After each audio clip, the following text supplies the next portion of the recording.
All right, so taking a look at XRP, Flare, how all of this starts to play into a very interesting scenario that has occurred with Flare and the token. We're going to dive into this for you guys. I think it'll make a little bit more sense of what it is, how it works, all that good stuff. So stay tuned for all that good stuff. My name is Paul Barron. Welcome back into TechPath. Let's get into it today. Thanking our sponsor, and that is Trezor. Make sure and check it. If you're looking at self-custody, this is one of those devices that does a great job. There's a couple of options that you have with the Trezor option. You can go with the Model 1, pretty simple, $69.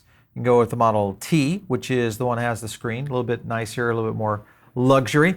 But the one thing is that you have to look at self-custody, guys. This is one of the things that we preach here on the network quite a bit. All you have to do is use our link below. It does help the channel out, so do that. All right, so let's get into the news. And the news was that the Flare token airdropped to XRP holders. This is after about a 2-year wait period that has been occurring. And one of the things that you look at when and around XRP and what Flare has, and we'll kind of break down what Flare is, why it's important to some of the ecosystems and why it deployed on XRP. But this is a distribution event that did happen.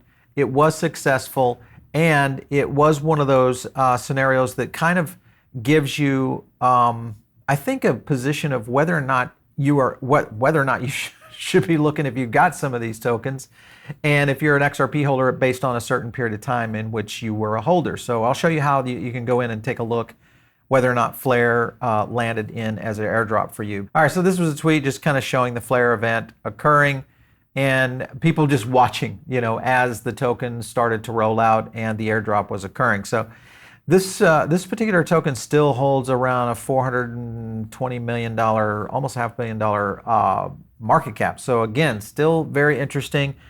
I'm not, I don't, of course, condone saying we should invest in these things, but I want, and if you looked at the token chart, you'll kind of understand. But what is Flare is the question mark. And I think the interesting thing here is a couple of things. One of the areas that Flare gets into, and let me kind of break down, this is a pretty quick layer here of it. I think it's this one right here. Yeah. Flare is building on 3 core interoperability products. And this, number one, is kind of the thing.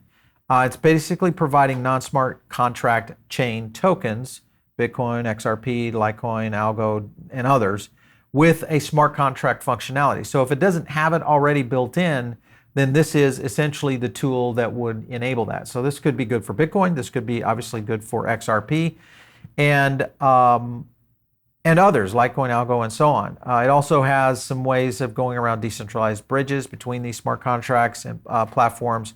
It looks at a safe relay information system that's an off-chain data scenario. So it's doing kind of a set of secure chains by a connector. So there are some cool technology aspects to what it's trying to do. And I think that's one of the things that at least it shows a promise for. Now, at the same time, if you traded it, then essentially you got wrecked. So this is what happens when you trade an IOU before it actually is available to the public. Anyone who bought the Flare token on Bitrue early, expecting a pump, got wrecked. And this goes back into the theory we talk about often here, and is it's sell the rumor or sell the news, buy the rumor. And that was kind of the scenario that played out on this, is that you should have been out on it before it. But that's the problem that these kind of events really kind of represent overall.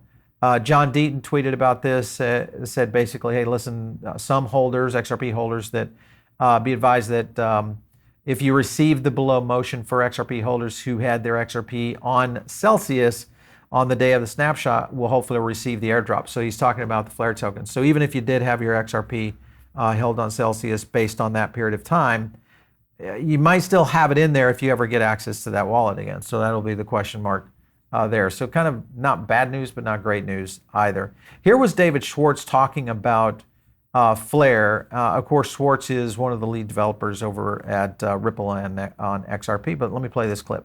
Formerly under the Ripple Spring effort, which was like a venture capital kind of arm at the time. Mm-hmm. We invested in them a few years ago. I'm very impressed with what they're doing. Flare has built a network using different pieces that they took from different blockchains, Ethereum smart contracts, Avalanche consensus, and XRP settlement. And what they're bringing to the XRP world is essentially a DeFi So basically what you've got there is he likes it. And I think that's the bigger picture here with what Schwartz is talking about with Flare. And it does do a great job in terms of a tool set. Question is how does this play into XRP and the future of even things like Bitcoin and Litecoin? So it's an intriguing model. It definitely is a very interesting technology. Schwartz goes on in his Twitter post to say you want to sell before everyone else does. When you build in events that people want to wait for to sell, it creates the reverse incentive to sell before the event. So that's the whole point of what we saw happen as it played out on it. If you want to know if you receive the Flare tokens, then go over to XRP Scan. And it's pretty simple. Just pop your address in there. And then you can kind of scroll down here and you'll see some tabs here on the assets. Just click the Flare. And if you're eligible, if you plugged it in, it would say eligible, and you'll know that it's available for you. So that's one quick way to go. Ledger also has kind of a tool here. Let me play this one. Make sure that's muted and play it right here. But this is essentially the Ledger model in which you can do it. So you can add the account. You go in. You'll see here that they're going in and adding the Flare network. Boom, it goes in.